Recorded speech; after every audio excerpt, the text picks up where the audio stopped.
ধনবাড়ী উপজেলার পৌর শহরের ৯ নম্বর ওয়ার্ড বনির চন্দ্রবাড়ি নেংরা বাজারে আয়োজন করা হয় গ্রামীণ ঐতিহ্যের এক সময়ের জনপ্রিয় হাডুডু খেলা।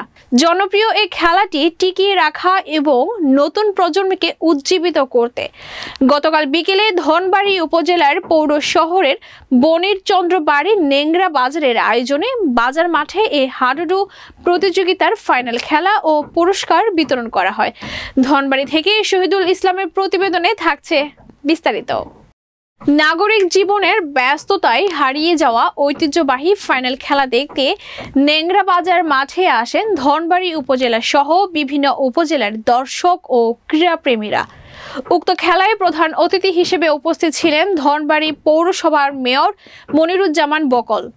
বিশেষ অতিথি হিসেবে উপস্থিত ছিলেন ধনবাড়ী উপজেলা আওয়ামী লীগের সাবেক উপপ্রচার ও প্রকাশনা সম্পাদক আলহাজ মাসউদুল আলম উজ্জ্বল, ধনবাড়ী উপজেলা ছাত্রলীগের সাবেক আহ্বায়ক নুরুল হক নুরু, ধনবাড়ী প্রকৌশলী ইউনিয়নের সাবেক সভাপতি জহুরুল আলম পলাশ, বাংলাদেশ আওয়ামী যুবলীগ ধনবাড়ী উপজেলা শাখার সাধারণ সম্পাদক নাসিরুজ্জামান মিলন, ধনবাড়ী উপজেলা প্রেস ক্লাবের সাধারণ সম্পাদক জহিরুল ইসলাম মিলন, ৮ নং ওয়ার্ডের সাবেক কাউন্সিলর আনোয়ার হোসেন, যুবলীগ নেতা খোকন সহ গণ্যমান্য ব্যক্তিবর্গ।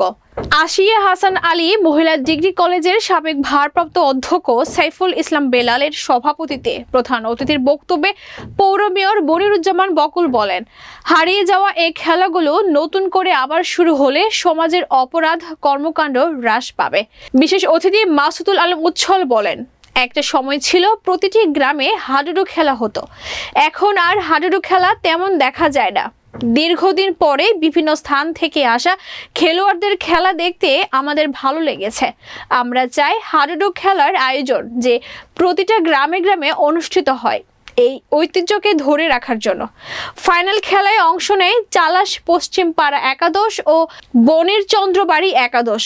এ সময় ফাইনাল খেলায় বনির চন্দ্রবাড়ি একাদশকে পরাজিত করে চালাশ পশ্চিম পাড়া একাদশ চ্যাম্পিয়ন হয়। খেলা শেষে পৌরসভার মেয়র মনিরুজ্জামান বকল বিজয়ী ও রানার্স আপ দলের হাতে পুরস্কার ও মেডেল তুলে দেন। ফাইনাল খেলায় সার্বিক সহযোগী ছিলেন মিলন, রাজ্জাক, নূর নবী, আলমগীর সহ এলাকার বিভিন্ন পেশার জনসাধারণ।